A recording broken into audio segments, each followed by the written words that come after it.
So if you ever have been to Spain, you might have tried something called a montadito, which basically just means like a crisp piece of bread with something on top of it.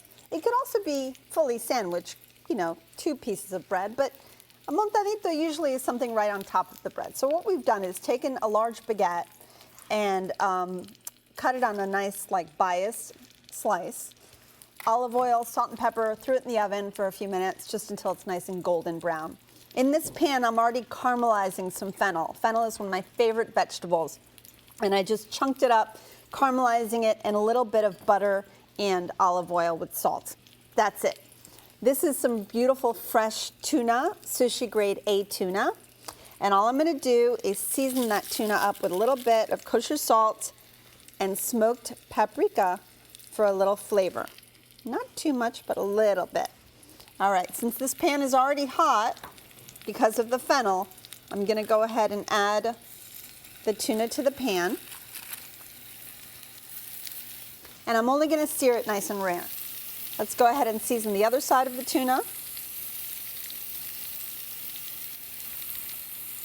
A little bit more paprika, or smoked paprika, and a little bit of crushed black pepper.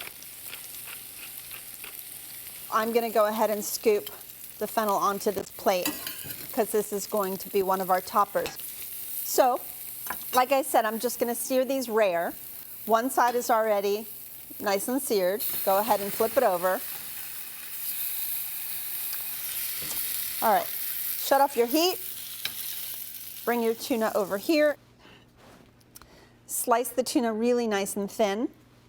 So let's go with nice thin. This is probably about 1/4 of an inch thick slice of beautifully rare seared tuna. So I'm going to just top my bread with a few slices of this beautifully rare seared tuna.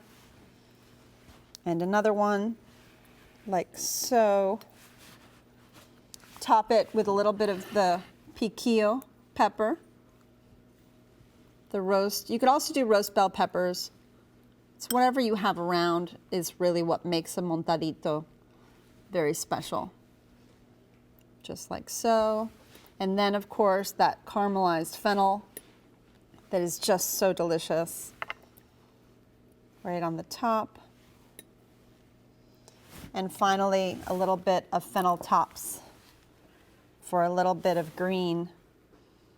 And of course, we are talking Spanish food from Spain, so we would not be complete without a drizzle of extra virgin oil right over the top.